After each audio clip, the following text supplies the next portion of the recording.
The Wonderful Wizard of Oz by Frank L. Baum. The Rescue of the Tin Woodman. Hello, this is Natasha, and this is the 5th chapter of The Wonderful Wizard of Oz by L. Frank Baum. Dorothy and her little dog Toto have been transported to the land of Oz by a great whirlwind. She hopes that the Wizard of Oz can help her get back home. On her way to the wizard, she meets some rather unusual beings, all of whom hope that the wizard can help them. When Dorothy awoke, the sun was shining through the trees, and Toto had been out chasing birds around him and squirrels. She sat up and looked around her. There was the Scarecrow, still standing patiently in his corner waiting for her. "We must go and search for water," she said to him. "Why do you need water?" he asked. "To wash my face clean after the dust off the road, and to drink, so the dry bread will not stick in my throat." "It must be inconvenient to be made out of flesh," said the Scarecrow thoughtfully. "For he must sleep and eat and drink. However, you have brains, and it is worth a lot of bother to be able to think properly."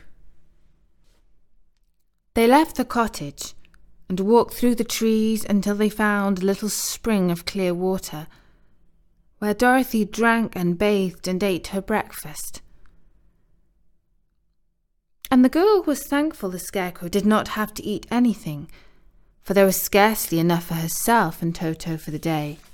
When she had finished her meal and was about to go back to the road of yellow brick, she was startled to hear a deep groan nearby. "What was that?" she asked timidly. "I cannot imagine," replied the Scarecrow. "But we can go and see." Just then another groan reached their ears, and the sound seemed to come from behind them. They turned and walked through the forest a few steps, when Dorothy discovered something shining in a ray of sunshine that fell between the trees. She ran to the place, and then stopped short, with a cry of surprise. One of the big trees had been partly chopped through, and standing beside it with an uplifted axe in his hands was a man made entirely of tin. His head and his arms and legs were jointed upon his body, but he stood perfectly motionless, as if he could not stir at all. While Toto barked sharply and made a snap at the tin legs which hurt his teeth. "Did you groan?" asked Dorothy. "Yes," answered the Tin Man. "I did. I've been groaning for more than a year, and no one has ever heard me before or come to help me." "What can I do for you?" she inquired softly, for she was moved by the sad voice in which the man spoke. "Get an oil can and oil my joints," he answered. "They are rusted so badly that I cannot move them at all. If I am well oiled, I shall soon be all right. You will find an oil can in a shelf in my cottage." Dorothy at once ran back to the cottage and found the oil can, and then she returned and asked anxiously, "Where are your joints?" "Oil my neck first," replied the Tin Woodman. So she oiled it, and as it was quite badly rusted, The Scarecrow took hold of the tin head and moved it gently from side to side until it worked freely, and then the man could turn it himself. "Now oil the joints in my arms," he said. And Dorothy oiled them, and the Scarecrow bent them carefully until they were quite free from rust and as good as new. The Tin Woodman gave a sigh of satisfaction and lowered his axe, which he leaned against the tree. "This is a great comfort," he said. "I've been holding on to that axe in the air ever since I rusted, and I'm glad to be able to put it down at last. Now, if you will oil the joints of my legs, I shall be all right once more." So they oiled his legs until he could move them freely, and he thanked them again and again for his release, for he seemed a very polite creature and very grateful. "I might have stood there always if you'd not come along," he said. "So you've certainly saved my life. How did you happen to be here?" "We are on our way to the Emerald City to see the Great Oz," she answered. "And we stopped at your cottage to pass the night." "Why do you wish to see Oz?" he asked.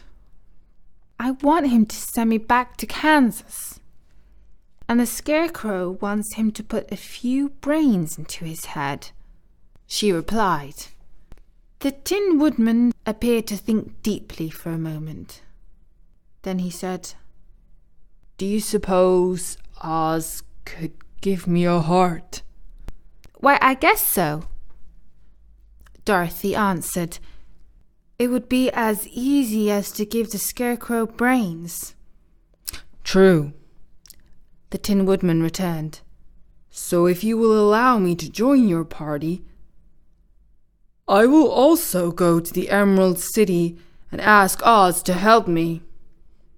"Come along," said the Scarecrow heartily, and Dorothy added that she would be pleased to have his company.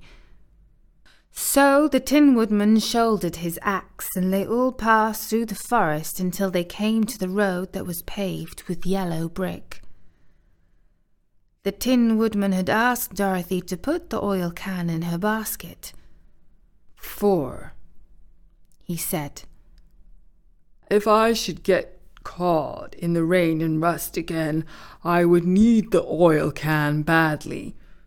It was a bit of good luck to have their new comrade join the party, for soon after they had begun their journey, again they came to the place where the trees and branches grew so thick over the road that the travellers could not pass. But the Tin Woodman set to work with his axe, and chopped so well that soon he cleared a passage for the entire party. Dorothy was thinking so earnestly as they walked along that she did not notice when the Scarecrow stumbled into a hole and rolled over to the side of the road. Indeed, he was obliged to call to her to help him up again. "Why didn't you walk around the hole?" asked the Tin Woodman. "I don't know enough," replied the Scarecrow cheerfully. "My head is stuffed with straw, you know, and that is why I'm going to Oz to ask him for some brains." "Oh, I see," said the Tin Woodman. "But after all, brains are not the best thing in the world." "Have you any?" inquired the Scarecrow. "No, my head is quite empty," answered the Woodman. "But once I had brains and a heart also. So having tried them both, I should much rather have a heart." "And why is that?" asked the Scarecrow. "I will tell you my story, and then you will know." So while they were walking through the forest, The Tin Woodman told the following story. I was born the son of a woodman who chopped down trees in the forest and sold the wood for a living. When I grew up, I too became a wood chopper, and after my father died, I took care of my old mother as long as she lived. Then I made up my mind that instead of living alone, I would marry so that I might not become lonely. There was one of the Munchkin girls who was so beautiful that I soon grew to love her with all my heart. She, on her part, promised to marry me as soon as I could earn enough money to build a better house for her. So I set to work harder than ever. But the girl lived with an old woman who did not want her to marry anyone, for she was so lazy she wished the girl to remain with her and do the cooking and the housework. So the old woman went to the Wicked Witch of the East and promised her 2 sheep and a cow if she would prevent the marriage. Thereupon, the Wicked Witch enchanted my axe, and when I was chopping down away at my best one day, for I was anxious to get to the new house and my wife as soon as possible, the axe slipped all at once and cut off my left leg. This at first seemed a great misfortune, for I knew a one-legged man could not do very well as a wood chopper. So I went to a tinsmith and had him make me a new leg out of tin.